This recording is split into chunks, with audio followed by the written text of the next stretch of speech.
En todos los casos y en las respuestas que han sido solicitadas, la Sala Plena del Tribunal ha indicado que los resultados del referendo del 21 de febrero están vigentes y son vinculantes. El órgano no actúa en términos de reacción frente a opiniones de actores políticos, puedan ser de oficialismo o de oposición. El órgano actúa en apego a la ley y en apego a un procedimiento técnico y jurídico para emitir un criterio. Pero le advertimos también al Tribunal Electoral que estaremos vigilantes de sus acciones, que exigimos que se respete ese voto popular. Resulta que hoy, en menos de 30 y 60 días, tenemos que estar organizados los partidos políticos, agrupaciones ciudadanas y otras para poder participar. El sector campesino de Chuquisaca es caso cerrado, tiene que ir como candidato es oficial, presidente, vicepresidente. El tribunal se va a vincular al momento de habilitar a quienes vayan a participar en estas primarias y también lo mismo cuando se estén habilitando los candidatos. El MAS pretende utilizar un instrumento de la democracia para imponer y lavar la cara de un candidato. La derecha se ha sentido muy afectada, ¿no? Porque ellos no están acostumbrados a la democracia. Se han sentido afectados porque además temen que cuando vayamos a la votación conozcamos cuántos son sus militantes y temen que van a quedar una vergüenza porque son muy pocos. El momento que una autoridad que esté inhabilitada por el artículo 168, bueno, se active inmediatamente en la parte que es vinculante. Bueno, muchas cosas están sucediendo en torno a esta ley de organizaciones políticas y quiero mostrarles lo que ha publicado la Cámara de Senadores hace instantes, amigos. Revisemos, por favor, este tuit.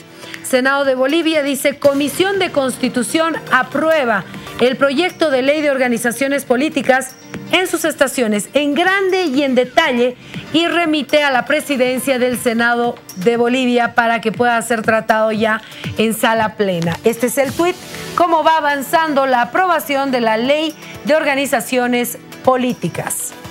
Permítame saludar, por favor, al abogado constitucionalista, el doctor Franklin Gutiérrez, con nosotros. Doctor, ¿cómo está? Bienvenido, un placer tenerlo. Bueno, para mí es un placer estar nuevamente. Doctor, por favor, usted ha estado observando todo lo que ha pasado con esta ley, que ha tenido muchas reacciones en torno a rechazos de parte de la oposición y aplausos de parte del oficialismo. Bueno, es una norma que ya estaba prevista en el 210 de la Constitución Política del Estado. La Constitución es del 2009. Y la Constitución manda al Ejecutivo, manda al Legislativo a que elaboren normas de desarrollo constitucional. Y lógicamente que el MAS, estando en función de gobierno, ha visto el momento propicio para poder presentar un proyecto de ley de partidos políticos, pero que no varía mucho de las anteriores. Lo único que está exigiendo es democracia, cláusula democrática al interior de los partidos políticos, que son las primarias, ¿no? Ahora, lógicamente esto tiene plazos, tiene términos, y solamente la estrategia y la habilidad política de la oposición podría vencer a los plazos y a los términos. Ahora, doctor, este proyecto de ley ha sido presentado por el Tribunal Supremo Electoral y con una visión de que progresivamente se vaya adaptando estas primarias hasta el 2024. Y aparecen modificaciones dentro de la Asamblea, dentro de la Comisión, y dicen, no, para el 2019 se acabó. Entonces, ahí hay una diferencia del 2019 al 2024. Pero bastante. El artículo 3 establece el principio de progresividad en materia de estos derechos. Sin embargo, acá juega mucho la habilidad política. Lo que pasa es que el MAS ha tenido una lectura de la oposición muy clara. El MAS es uno de los partidos mayor estructurados y mayor organizados en Latinoamérica. Más preparado. En Latinoamérica está entre los mejores partidos políticos. En cambio, la oposición no presenta un partido político, no presenta un líder cabal y los ha pescado desorganizados. Y este proyecto de ley, solamente en proyecto de ley, nos está mostrando una oposición totalmente débil. Solamente una estrategia política de los de la oposición están obligados a presentar una alianza estratégica, una alianza política donde digan quién va a ser el líder y quién va a ser el rival de Evo Morales. Obligados, me dice Obligados, usted. claro. Porque quien no se presenta a las primarias no se habilita para la elección. No se habilita. No se va a habilitar. Por lo tanto, Evo Morales va a ser el único candidato contra el voto nulo. Antes de entrar a la supuesta candidatura, binomio y demás, quiero hacerle esta consulta que se la hice ya extra cámara, pero ahora se la vuelvo a repetir. Vamos con un supuesto. Se habilita presidente Evo Morales, vicepresidente Álvaro García Linera, oposición, como ya de partidos, no se presentan a las primarias. Digamos que nadie se presenta, solo el MAS. ¿Qué pasa? ¿Puede continuar un calendario electoral solo con el MAS para la elección? Claro que sí. Hasta ahí estamos bien. Hasta ahí estamos bien. Se llega a la jornada electoral, la gente va y vota, ¿no? Digamos que el MAS no saque 50+1. ¿Qué sucede? Se va a una segunda vuelta. A una segunda vuelta. La pregunta es, ¿contra quién? Contra el voto nulo. ¿El voto nulo o blanco? Claro. Que se estaría contando porque no hay otro partido. Claro, basta que tenga 100 votos Evo Morales si es presidente. En la segunda vuelta basta un voto, claro, y es presidente. Claro que sí. Porque la ley dice que la mayoría... Así es. Gana. La mayoría. El voto democrático se entiende como la expresión de la voluntad del ser humano. En este caso el voto nulo no es nada. El no voto anularía la elección, digamos. No, para nada, para nada. Basta un voto, Evo Morales es presidente. O sea, yo creo que la oposición debería pensar muy bien, en lugar de decir no vamos a postular, más bien hacer ya de una vez por todas una buena alianza, una buena estrategia y presentar un líder. ¿Qué pasaría con la Asamblea Legislativa? Porque esta es una elección general, no solo de presidente y vicepresidente, también se va a elegir senadores y diputados. Claro que sí. O sea, mantendrían más de los 2/3 porque no habría más. No habría más. O sea, estaríamos volviendo una democracia de un solo partido. En cambio, si se presenta un partido político, estaríamos en una democracia bipartidista, al estilo norteamericano, ¿no? Pero yo creo que el conflicto no va por decir no voy a participar, sino decir, bueno, nos han pescado en curva, están mostrando que somos una oposición totalmente desarmada, sin estrategias, pues en una semana ellos pueden obtener una buena conversación y una buena estrategia y presentar su candidato, irse a las primarias y presentar un solo líder.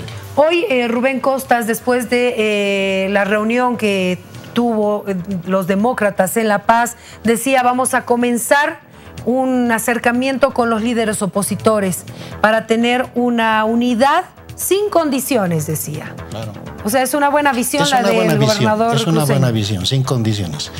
Lo que pasa es que el proyecto de ley de partidos políticos, en su mensaje tal vez oculto, va a viabilizar tal vez una competencia, ¿no es cierto?, entre los partidos políticos. Es decir, ¿quién va a ir? Yo quiero ir, no, vos no, yo tengo más dinero, no, yo estoy mejor, yo tengo más gente.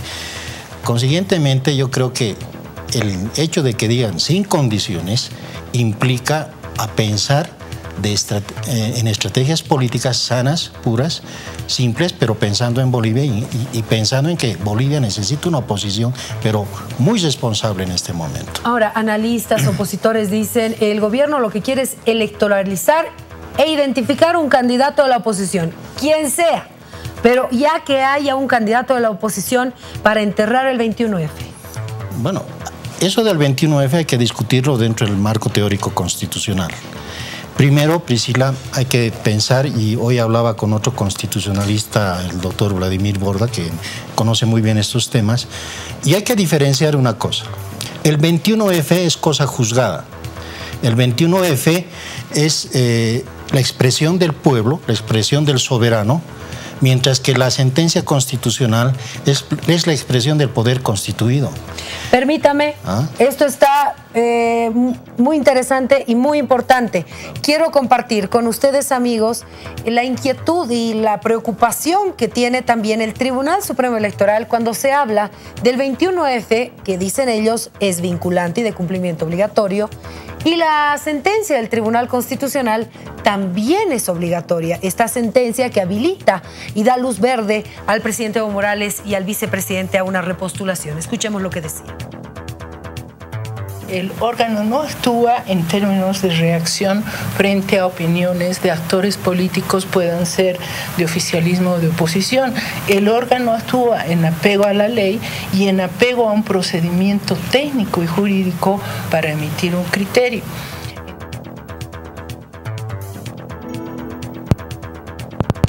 Bueno, no se tiene todavía verificada una situación en torno a este tema. Pero, doctor, usted nos decía, ¿qué sucede con este tema? A nivel de jerarquía normativa, se tiene. No significa que todas las leyes son iguales y tienen el mismo nivel. Hay jerarquía normativa. En este caso, ¿qué pasa? 21F, un referéndum, el pueblo dijo no, y aquí tenemos al Tribunal Constitucional, el único que puede interpretar la Constitución. Bueno, hay que diferenciar lo siguiente. Parecería que estamos en una colisión de interpretación y de criterios constitucionales entre lo que es el 21F. El 21F es producto del voto popular, la expresión del soberano. ¿Quién es el que manda en definitiva en un Estado de Derecho, en un Estado constitucional? El soberano. El soberano es el constituyente. O sea, la gente. La gente, ¿no? Es el soberano. El constituido son los 4 órganos del Estado.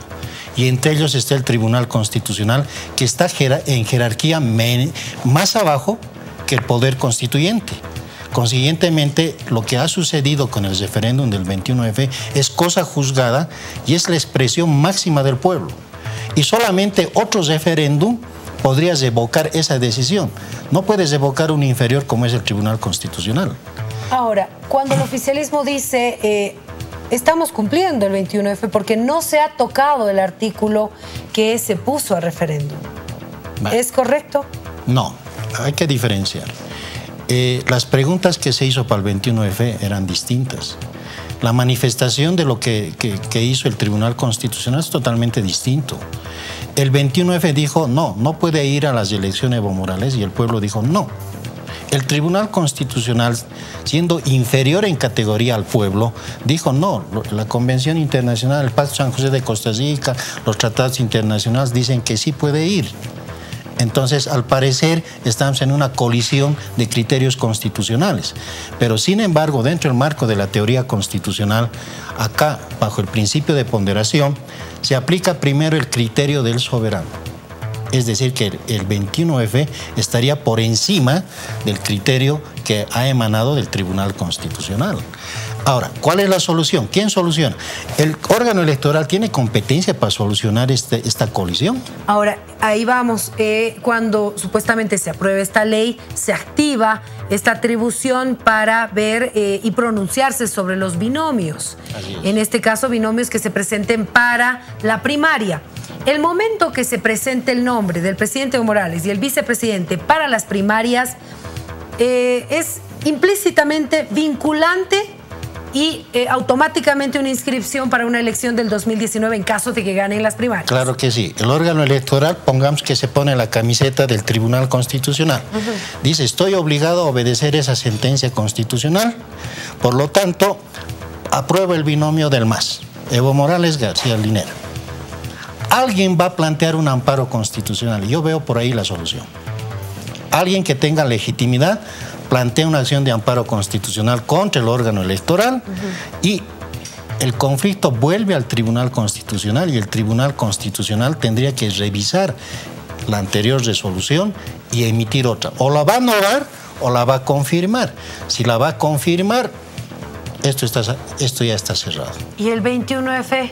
Bueno, eso esperemos cómo fundamenta la resolución del Tribunal Constitucional. Yo doy mi criterio. Si yo fuera miembro del Tribunal Constitucional, haría respetar la jerarquía jurídica. Primero es la expresión del soberano, del poder constituyente, y después por abajo viene la expresión del poder constituido, que es el Tribunal Constitucional. Consiguientemente, tendríamos que dar la solución. ¿Cuál es? Un nuevo referéndum, aplazar las elecciones y convocar a un nuevo referéndum para que el pueblo diga si va a revocar el 21F o la va a confirmar. Esa es la solución constitucional. Wow. En base al artículo 11 de la Constitución Política del Estado. Ahora, democracia directa. ¿El Tribunal Supremo Electoral puede rechazar el binomio del presidente y el vicepresidente en base al 21F? Podrías rechazar. ¿Y qué haría en ese caso el MAS? Un amparo constitucional. También. El único que puede resolver es el Tribunal Constitucional. El Tribunal Constitucional. El único. Pero para mi criterio, le digo, si el ente mayor jerárquico, que es el soberano, ha emitido un criterio el 21F, un inferior no le puedes revocar su decisión.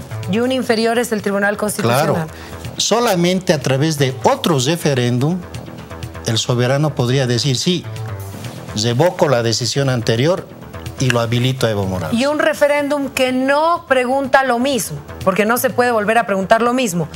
¿Cuál sería una pregunta? ¿Si ratificamos el 21F? Claro, claro que sí, si ratifica el 21F o la revoca. Si dice la revoca, perfecto, estaría habilitado Evo Morales. Pero constitucionalmente hablando, en un Estado constitucional, acá el Tribunal Constitucional no tiene la jerarquía ni el rango de lo que ha expresado en referéndum el soberano. Ahora, el doctor Obando, expresidente del Tribunal Supremo Electoral, decía que la propia Constitución establece que cuando hay criterios encontrados entre normativa internacional y normativa interna y la Constitución, prevalece la norma internacional, en este caso los tratados. Citaba artículos también el doctor Obando. No, está equivocado. El 410 es bien claro. Cuando hay una colisión entre una norma internacional y la Constitución, por principio de soberanía, se aplica la Constitución, porque viene de la Asamblea Constituyente que está por encima de la norma internacional. El Estado solamente cede la supremacía, no se subordina, cede a la norma internacional y sobre todo en materia de derechos humanos, pero jamás se va a subordinar. Y yo creo que el criterio del señor Obando es totalmente equivocado. Entonces, ¿qué hizo el Tribunal Constitucional cuando dio luz verde a los derechos políticos, no solo del presidente o el vicepresidente, sino de todas las autoridades para poder repostularse? Bueno, no es una buena lectura de lo que es el Pacto de San José de Costa Rica, no hizo una buena lectura de lo que se entiende por Asamblea Constituyente, Poder Constituyente y Poder Constituido. No hizo una buena lectura. Consiguientemente, ellos no sabían esa diferencia y pecaron en ese error y ahora estamos nosotros cargando con esa confusión política, ¿no? Porque constitucionalmente acá no hay ninguna confusión. En sano criterio, estas elecciones deberían aplazarse y si queremos un juego limpio y todos quieren candidatear, que venga un referéndum y que el pueblo decida si revoca el 21F o la mantiene. Qué situación más complicada. Bueno, queríamos el criterio jurídico y qué dice la norma, más allá de las decisiones políticas. Doctor, muchísimas gracias por haber estado con nosotros. Bueno, a ustedes. Muchas gracias. Siempre un placer.